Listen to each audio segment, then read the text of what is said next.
Salut les amis, j'espère que vous allez bien. Aujourd'hui, je vous emmène dans les forêts du Gros-de-Vaud, entre les Alpes et le Jura, pour découvrir une course pas tout à fait comme les autres. La Run to Head, c'est l'histoire d'un pompier ultra-trailer qui, un jour, a décidé de transformer son entraînement solitaire en quelque chose de plus grand. Des boucles dans la forêt, des amis, et l'idée simple mais puissante d'aider en bougeant. Chaque franc, c'est 1 kilomètre parcouru. Et chaque kilomètre va directement à des associations qui agissent sur le terrain. Dans cet épisode, j'ai le plaisir de recevoir Grégoire, le fondateur de la course, Steve, président de l'association Différence Solidaire qui accompagne des personnes en situation de handicap à travers le sport adapté, et Mathilde, responsable de développement pour la fondation Proactif, qui œuvre pour l'égalité des chances dans la formation des jeunes avec des troubles d'apprentissage. Une 4e édition, 2 associations, des joëlettes, des pâtes, des hamburgers et un défi inédit, le dernier homme debout. Les 30 et 31 mai 2026, le départ est donné. Et vous êtes les bienvenus. Bienvenue dans Au-delà du mur, le podcast pour tous les passionnés de course, qu'il s'agisse de bitume, de nature ou de piste. Que vous soyez débutant ou coureur aguerri, nous explorons ensemble la préparation physique et mentale, la nutrition et la santé pour vous aider à atteindre vos objectifs. Si vous cherchez des conseils pratiques, des témoignages inspirants et des discussions captivantes, vous êtes au bon endroit. Préparez-vous, votre voyage au-delà du mur commence ici. Mes chers invités, bonsoir. Salut Hugo, bonsoir. Bonsoir Hugo. Comment ça va ? Ça va bien et toi? Nickel. Bien, merci. Merci beaucoup d'avoir fait tout ce trajet depuis le Gros-de-Vaud, c'est ça ? Oui, exactement, dans le Gros-de-Vaud, près de Sauton, Penel-Jura, si certains connaissent. Absolument, oui, absolument. Pour les personnes qui ne vous connaissent pas, est-ce que vous pourriez nous dire qui vous êtes et d'où vous venez ? Alors moi je suis Mathilde Gouma, je suis responsable de développement donc pour la Fondation Proactif pour des projets à destination de jeunes qui ont des troubles d'apprentissage. Et je viens aussi de la même commune que mon collègue Greg, je viens de la commune de Jura-Montu qui est une magnifique commune sur les plateaux du Jura. Steve Birbaum, alors moi je suis le président de l'association Différence Solidaire et puis j'enseigne en fait à des élèves de 5e, 6e année en dehors de l'association. Et Grégoire Taniger, moi je suis le fondateur de la Run to Head et dans la vie à côté comme professionnel, je suis pompier professionnel à la ville de Lausanne. Et j'habite également à Jura-Montu dans cette belle commune. Surreprésentation ce soir. Oui, exactement. T'as tout dit. Bienvenue, merci beaucoup d'avoir fait le trajet jusqu'ici. Grégoire, toi, tu es la colle, le ciment qui nous a réunis ici ce soir.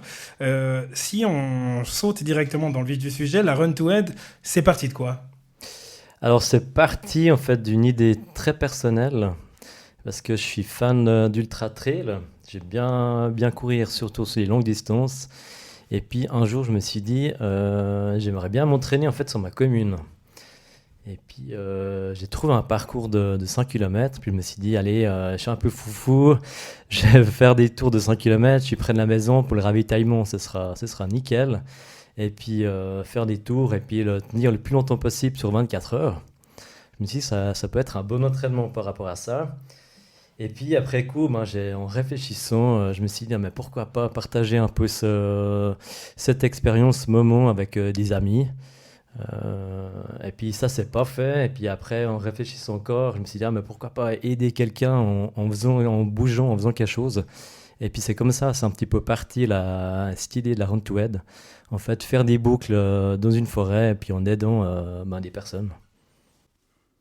Steve, on va parler de l'association Différence Solidaire. Donc j'ai cru comprendre que c'est la première association avec laquelle Grégoire a collaboré lorsqu'il a créé cette course. Comment est-ce que tu l'as pris quand un ultra-trailer est venu te demander ou te proposer de s'associer à sa course ? Alors j'avoue que c'était quelqu'un que je ne connaissais pas du tout. C'est le frère d'une de mes collègues qui, je la remercie encore, qui a proposé en fait que son frère parraine notre association. Donc pour moi qui suis aussi pas mal sportif, j'ai trouvé ça juste génial d'avoir ce bon gaillard qui débarque et qui dit voilà, j'ai une proposition de course, je ne sais pas si ça peut t'intéresser. viens chez moi, on en discute et puis on verra ce que ça donne. Et puis voilà, c'est le départ déjà d'une belle amitié qui a commencé il y a quelques années. Et puis c'est vrai que l'association a la grande chance d'être là pour la 4e année consécutive. Et pour nous, c'est un grand cadeau, mais c'est surtout le bonheur d'avoir rencontré quelqu'un de génial, ainsi que tout son comité. Et puis toi, Mathilde, comment est-ce qu'il t'a entraîné dans cette affaire, au-delà du fait que vous venez du même village? Alors déjà, parce qu'on vient du même village, moi j'ai participé à toutes les courses depuis le départ. J'ai été mobilisée effectivement aussi à donner un coup de main avec mes possibilités à moi. Et puis cette année m'a fait la surprise de proposer que la fondation pour laquelle j'œuvre, elle puisse aussi profiter finalement des dons. Alors je me réjouis de vivre cette aventure comme ça. Je savais pas qui savait que je travaille dans cette fondation, mais du coup, voilà, ça nous a fait... on va partager ensemble cette 4e course sous une autre bannière que celle qu'on a déjà eue. On va venir à ce fameux objectif donc, de ta participation à cette première édition-là. Quelle est l'action concrète que vous souhaitez mettre en avant avec votre association cette année? Alors, moi déjà, c'est la visibilité, parce qu'on œuvre dans un objectif d'essayer de rétablir l'égalité des chances au niveau de la formation et de la formation professionnelle, pour que tous puissent choisir un peu leur métier et puissent avoir la possibilité de faire quelque chose qu'ils aiment envie de faire. Donc nous, on œuvre dans plusieurs domaines, mais spécifiquement, moi, je m'occupe des jeunes qui ont des troubles d'apprentissage, donc qui sont pénalisés à l'école et ensuite qui sont pénalisés lorsqu'ils doivent faire le choix de leur métier. Donc cette visibilité, même si on en parle quand même assez souvent, elle est quand même toujours nécessaire parce qu'on n'a pas les bonnes solutions et puis qu'on a perpétuellement des jeunes qui n'ont pas cette chance de pouvoir vraiment choisir leur avenir. Donc c'est la visibilité spécifique. Et toi, Steve, pour l'association Différence Solidaire, c'est quoi votre objectif dans cette association depuis 4 ans? Quels effets concrets est-ce que vous avez pu voir, par exemple, de cette association sur ces 4 dernières années? Pardon, sur ces 3 premières éditions. Ok, alors Différence Solidaire, c'est une association qui permet aux personnes en situation de handicap ou à mobilité réduite de faire du sport adapté durant les 4 saisons dans toute la Suisse romande. Parce qu'on est itinérant et puis c'est vrai que tous les dons qui nous ont été attribués, ça nous permet en fait de pouvoir offrir à coût réduit des activités aux familles que nous soutenons. Donc tu as trouvé en ton nouvel ami qui est Steve un partenaire pour les éditions. Comment est-ce que vous avez construit cette première édition qui a eu lieu il y a 4 ans maintenant? Alors, on a construit, en fait, il est venu en fait chez moi discuter un petit peu de la course, voir un petit peu ce que je voulais, mes objectifs, mes valeurs aussi. Et puis, ça s'est construit un petit peu tout seul sur le tas. Et puis, au fur et à mesure, on a créé une amitié. Et puis, c'est comme ça que c'est parti, en fait, avec Différence Solidaire. Et concrètement, le jour de la course, cette course-là, parce qu'on parle bien d'une course quand même, donc qu'est-ce qui attend les participantes et les participants qui seront présents les 30 et 31 mai 2026? Alors les participants, ils vont venir en fait sur ce parcours. Et puis comme c'est une course solidaire, ils auront la possibilité de soit de courir, soit de marcher en fait sur nos 2 boucles. Parce qu'on a bien 2 boucles, une boucle de 5 km et une boucle de 2,5 km pour les familles. Et puis, en fait, c'est vraiment d'aider en bougeant, en fait, de pouvoir rassembler tout ce monde en payant vraiment un franc de kilomètre effectué. Et tout cet argent est redonné à 100% à l'association, aux 2 associations pour cette année. Si je prends la fondation Proactif, Mathilde, pour 1 franc que je vais donner, quel projet concret est-ce que vous allez pouvoir réaliser sur le terrain? Alors nous, on a 2 projets en fait qu'on aimerait vraiment mettre en avant. La première chose, c'est pouvoir proposer un certain nombre d'appuis à des enfants qui sont scolarisés des appuis spécifiques qui sont adaptés à leurs troubles d'apprentissage pour pouvoir les aider avant finalement qu'ils soient suffisamment en échec pour que c'est des conséquences importantes. Et ces appuis, on essaie de les soutenir pour que les personnes qui les accompagnent aient des bonnes formations. Et puis le deuxième défi, c'est d'outiller les professionnels qui travaillent avec ces jeunes, notamment après, à la sortie de l'école. Donc on est en train de créer ce qu'on appelle une boîte à outils qui s'appelle Discerner et qui va récolter finalement toutes des connaissances sur les troubles d'apprentissage et proposer des outils, des pistes pour que les professionnels soient mieux outillés. Donc ces deux projets nécessitent de la visibilité et puis quelques soutiens financiers pour pouvoir donc les développer correctement. J'entends le côté visibilité, par exemple, lors d'un événement course à pied où vous attirez un public large, mais en ce qui concerne la scolarité, l'endroit où les élèves ils en ont peut-être le plus besoin, comment est-ce que vous êtes présent sur le terrain au niveau des écoles ? Alors les écoles, c'est toujours particulier. Les écoles restent les écoles, donc on ne peut pas rentrer comme ça forcément dans les écoles. Moi, ce qui m'intéresse ici, c'est déjà que c'est un handicap invisible. Puis je trouve que c'est important parce qu'on ne voit pas cet handicap-là. Puis c'est bien de pouvoir expliquer que finalement, ça pénalise beaucoup les enfants. Et puis dans la course, il y a beaucoup de familles. Beaucoup de familles sont concernées par ces problématiques-là. C'est de la souffrance pour les enfants qui sont à l'école, mais c'est de la souffrance pour les parents. Et c'est le bon endroit pour pouvoir parler avec tout le monde. Mais c'est pour ça que les appuis, ce n'est pas des appuis qui se passent à l'école, mais à l'extérieur de l'école. Même question pour toi, mon cher Steve. Pour 1 franc que je vais donner à cette course-là, est-ce que tu peux me donner un exemple de projet concret que vous allez pouvoir réaliser ? Avec plaisir, ouais. Alors déjà, il faut savoir qu'on est un comité entièrement bénévole, donc c'est pas nos salaires qui vont être payés en rapport avec le franc qu'on va recevoir. Le monde du handicap, c'est quelque chose qui coûte vraiment très très cher. Il faut savoir qu'on n'a pas d'aide de la Confédération ni des cantons, c'est à nous de trouver des fonds. Nous, ce qu'on souhaite, c'est vraiment pouvoir offrir aux familles ces activités sportives sans qu'elles soient gratuites. Notre but, c'est quand même que les parents payent quand même quelque chose, mais que ça soit pas plus cher qu'une activité ordinaire. Par exemple, pour une journée de ski, on veut pas que tout d'un coup la famille ait à payer, par exemple, 450 francs parce que c'est ce que ça nous revient à nous. Voilà, on va rester dans des prix modestes. Et puis, on va pouvoir aussi pouvoir acheter des engins qui ont un coût juste malheureusement très conséquent parce que le monde du handicap c'est pas tout facile et puis que voilà, ils font des prix très élevés. On va revenir à l'Ultra Trailer.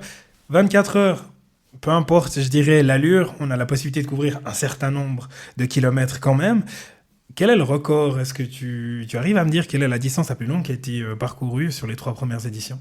Oui, bien sûr, c'était la 12e édition. C'est une personne qui a fait 26 tours. Donc, ça fait pas mal de kilomètres, effectivement.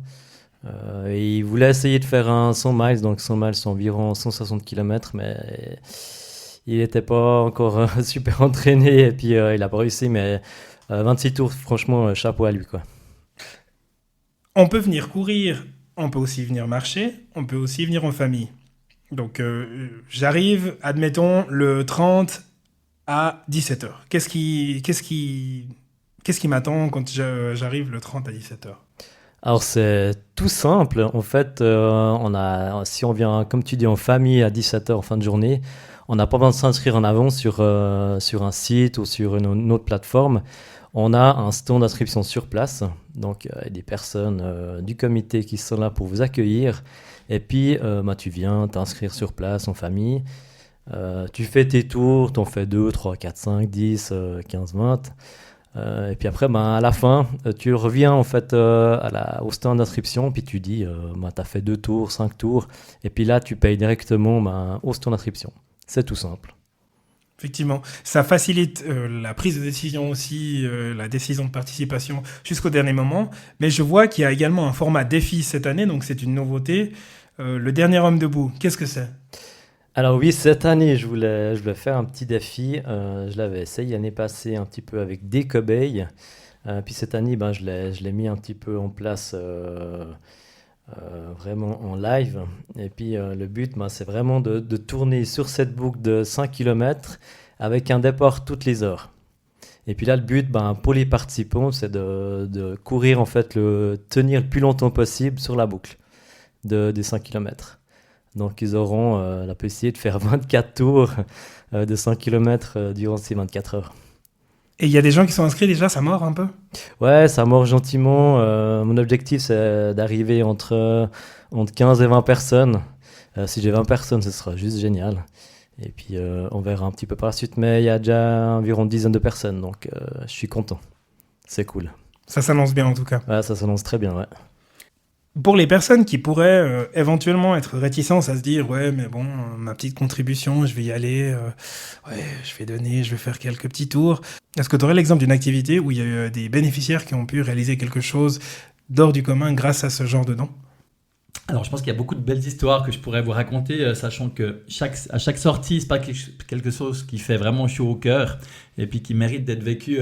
Je vais peut-être prendre la dernière en date où j'ai eu la chance d'aller avec mes élèves à la patinoire de Froideville. Et de ma commune, on a une fondation qui s'appelle la Fondation Echo, avec des adultes en situation de polyhandicap avec qui je collabore depuis que je suis arrivé là-bas.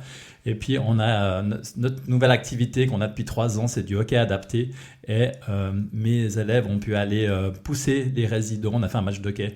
Ils ont pu pousser les résidents et on a également des chaises roulantes. Donc, ils ont pu être dans les chaises roulantes et vivre ce moment de découverte et de partage. Parce que c'est vraiment un partage avec ces personnes en situation de handicap. Il faut savoir aussi qu'on fait une activité aux 4 km de Lausanne où là, c'est les parents d'élèves qui mouillent le maillot et qui viennent pousser des joëlettes. C'est comme des engins à une roue en fait. Et là, c'est les parents d'élèves et les éducateurs qui poussent les joëlettes et les enfants sont autour. Et pour aller encore plus loin dans tout ce qui est sportif, au mois de mai, on part du côté du BIS du Trien. Et là, également, les parents d'élèves, les élèves et les éducs, il y en a déjà 60 personnes qui sont inscrites.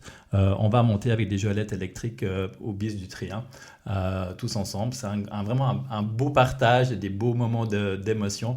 Et puis, je pense que pour les élèves, de découvrir ce monde avec des personnes extraordinaires, c'est que du bonus pour leur vie. Quand tu entends ce genre d'histoire, Grégoire, comment est-ce que tu te sens à 4 ans après t'être dit « Tiens, je vais lancer une course et puis je vais soutenir des gens » ? Ça fait super plaisir.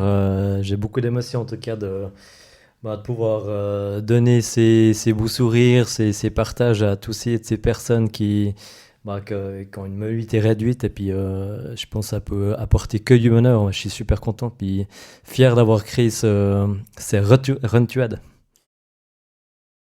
Comment est-ce que moi, en tant que parent, je peux faire pour éventuellement détecter des difficultés justement chez mes parents, chez mes enfants? Alors, après, ces profils cognitifs, ils sont assez naturels. Donc, tant qu'on n'est pas confronté à l'apprentissage scolaire, on peut avoir un enfant qui parle plus, qui parle moins, qui est peut-être un peu plus maladroit, un autre qui s'en sort très bien. Mais c'est après, dans la situation d'avancer dans les apprentissages, qu'on va détecter un décalage. Et c'est là qu'on peut se dire, si ce décalage perdure à travers les mois, à travers les années, à ce moment-là, ça vaut la peine de faire un diagnostic et de comprendre finalement pourquoi il y a ce décalage entre ce qui est attendu par l'école. Est-ce que le jeune intelligent n'arrive pas à restituer au bon moment? Mais là, on est sur le diagnostic. C'est des spécialistes qui posent des diagnostics en principe. Et j'imagine que vous serez tous les deux, donc ton association Différents Solidaires et la Fondation seront présents le jour de la manifestation, durant ces 24 heures, pour répondre, j'imagine, aux questions des éventuels parents. Est-ce que vous avez prévu des autres activités en dehors de votre association avec la course Run2Aid ? On va participer déjà. Moi, je vais avoir autant de collègues qui peuvent venir participer. Puis après, j'ai prévu un peu des activités de sensibilisation pour qu'on puisse se mettre un peu dans la peau d'un jeune qui a un fonctionnement un peu différent, oui.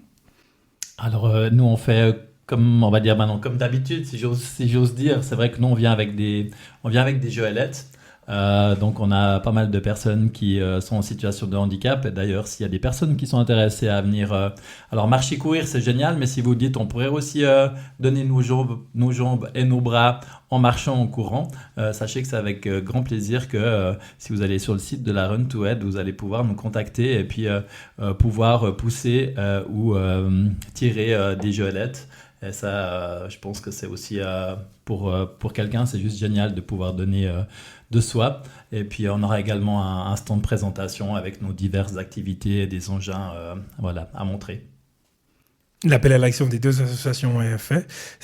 Toi, Grégoire, qu'est-ce que tu dirais à quelqu'un qui hésite ou qui ne sait pas trop s'il va participer, s'il va trouver sa place durant cette Run to Aid? Bah déjà, je lui dirais qu'il ne faut pas qu'il hésite. Il faut qu'il vienne s'inscrire à la Run to Aid. Et puis, il a deux façons de faire. Soit il vient directement sur place, aider vraiment toutes ces personnes. Et puis après, s'il n'arrive vraiment pas à venir pendant le week-end, le 30 et 31 mai, il y a de toute façon une possibilité de faire un don sur notre site internet. Je peux le redire, www.runtoaid.ch. Donc il y a toutes les informations sur le site et puis on peut faire un don. Et puis si vous venez, vous faites un don et vous venez parcourir ce beau parcours, je pense que c'est que du bonheur. Et puis je remercie déjà infiniment toutes les personnes qui œuvrent à cette bonne action. Qu'est-ce qui ferait que tu seras un homme encore plus comblé le 31 mai à 13h? Je serai comblé. De toute façon, je pense que je serai comblé parce que ça va tout bien se passer comme ces 3 années précédentes. Et puis, je serai comblé parce qu'il va faire beau, on aura du monde. Et puis, tous les gens vont sortir heureux en fait, de cette belle événement, manifestation. Et puis, je pense que on sera très fiers de cette Run to Aid. Mathilde, première édition. C'est quoi les indicateurs d'un succès pour cette première association pour toi? Alors, moi, je vais juste rajouter, pour donner envie aux gens, c'est que c'est un endroit magnifique. On tourne dans une forêt, autour d'une forêt. D'un côté, on a les Alpes bernoises et fribourgeoises qu'on voit. De l'autre côté, c'est le Jura. Donc, c'est juste un endroit magique, déjà. Et puis, c'est vraiment un mélange. On a les petits-enfants, on a les parents, on a les personnes plutôt d'un âge un peu plus mûr. Tout le monde se mélange et c'est hyper sympa. Il y a aussi des stands de nourriture, hein. T'as oublié de le dire. Oui, Et puis de la bière aussi, voilà, des choses très sympas comme ça. Pour moi, ce sera déjà de participer une 4e fois avec plaisir, connaître aussi un peu plus l'équipe qui travaille autour, et puis pouvoir toujours sensibiliser, discuter, rassurer certains parents pour leur dire que ça va aller, parce que ça va aller. Hein, on a beaucoup de moyens maintenant pour avancer quand même. Donc voilà, ce sera ça, puis après on verra. Si ce handicap invisible peut être aussi un peu plus reconnu autrement que ce qu'il est pour l'instant, ce serait bien. Même question pour toi, Steve? Moi, je suis quelqu'un qui est généralement très vite content et heureux des petits bonheurs de la vie, sachant que j'ai une enfant en situation de polyhandicap et que je suis rentré là-dedans, tombé dedans vraiment par le plus grand des hasards il y a 25 ans. Et en fait, quand je vois cette mobilisation, quand je vois les personnes qui sont autour, qui sont là pour marcher et de donner quelques francs pour donner des sourires aux bénéficiaires, d'avoir rencontré Greg qui n'était pas du tout dans le monde du handicap et puis qui a été touché. Et, je sais qu'à la fin de chaque édition, quand je prends le micro pour faire le discours, les émotions montent à chaque fois parce que c'est tellement incroyable de voir toutes ces personnes qui ne sont pas forcément là et qui sont touchées par le handicap, mais qui sont là pour donner de leur temps, et ça fait toujours vraiment chaud au cœur. Alors en tant que président de l'association, mais aussi en tant que papa d'une enfant extraordinaire.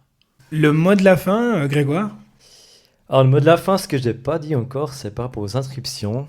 Donc, il y a 4 formules, en fait, par rapport aux inscriptions. Donc, on peut s'inscrire sur place, comme je disais avant. Venir à n'importe quelle heure, sous les 24 heures, on peut s'inscrire sur place. Ça, c'est la chose la plus simple. Puis autrement, on peut s'inscrire directement sur le site internet. Et puis là, il y a 3 formules. On peut s'inscrire en individuel. C'est-à-dire qu'on vient sur le parcours, on fait nos tours, on gère vraiment notre effort sur les 24 heures. Et puis l'idée, là, c'est vraiment de rester sur les 24 heures. Une autre formule, c'est aussi de venir en équipe relais. Donc c'est maximum 12 personnes. Et puis là, le but, c'est de vraiment de se relayer en équipe, partager de beaux moments sur notre belle place de fête. Donc ça, c'est la deuxième chose. Et puis la troisième solution, c'est, comme tu disais avant, le dernier homme debout. Ça, c'est vraiment putain défi sportif puis personnel. Et puis, vous pouvez aussi vous inscrire directement sur place. Au niveau place de fête, ravitaillement, on a bien sûr des stands boissons avec une tonnelle gérée par un collègue pompier avec toute son équipe. Il met beaucoup d'ambiance, donc ça c'est vraiment trop cool. On a aussi un food truck, là c'est aussi qui sont devenus un peu des amis maintenant. Ça fera la 4e édition qu'ils viennent chez nous. Un food truck qui fait des hamburgers, donc très bien. Et on a aussi un stand crêpes. Ça, c'est un ami qui fait des crêpes. Et puis, il y a également un food truck. C'est des amis, food truck qui s'appelle L'Euphorie. Donc, c'est des amis qui sont là depuis maintenant 4 éditions. Ça sera la 4e édition cette année. Et puis, ils seront là sur place, nouveau cette année. Et un stand pâtisserie, puis un stand pasta à la tomate. Puis cette année, on aura une petite sauce surprise que je ne vais pas dévoiler maintenant. Ça fera la petite surprise sur le moment. Et puis ça, c'est un papa de Moron, en fait, parce que j'ai grandi à Moron, et puis toute son équipe vient faire les pâtes. Donc c'est juste génial, on se donne des coups de main, et puis c'est vraiment la classe. Et puis je vais remercier aussi la commune de Joramontu, parce que sans eux, ils nous donnent beaucoup de coups de main. Donc merci, un grand merci à eux, à toute la commune de Joramontu. Je vous remercie 1000 fois d'être venu ce soir de Joramontu pour parler de cette si belle course, cette si belle initiative qu'est la Run to Aid. J'espère que vous aurez un maximum de personnes et surtout un maximum de dons les 30 et 31 mai 2026. Et puis je vous souhaite un bon retour chez vous. Et merci à toi pour l'accueil et puis à tout bientôt. Merci d'avoir écouté cet épisode d'Au-delà du mur. Si le sujet vous a inspiré ou intrigué, n'oubliez pas de vous abonner pour ne rien manquer des prochains épisodes. Rejoignez notre communauté sur les réseaux sociaux et partagez vos réflexions avec nous. Je serai ravi d'entendre ce que vous avez pensé de cet épisode. Et si vous avez aimé, pensez à laisser un avis 5 étoiles sur votre plateforme d'écoute préférée. Ça m'aide énormément à faire grandir la communauté d'Au-delà du mur. À très bientôt pour une nouvelle exploration de l'autre côté du mur. Jusque-là, continuez à questionner, à explorer et à repousser vos limites.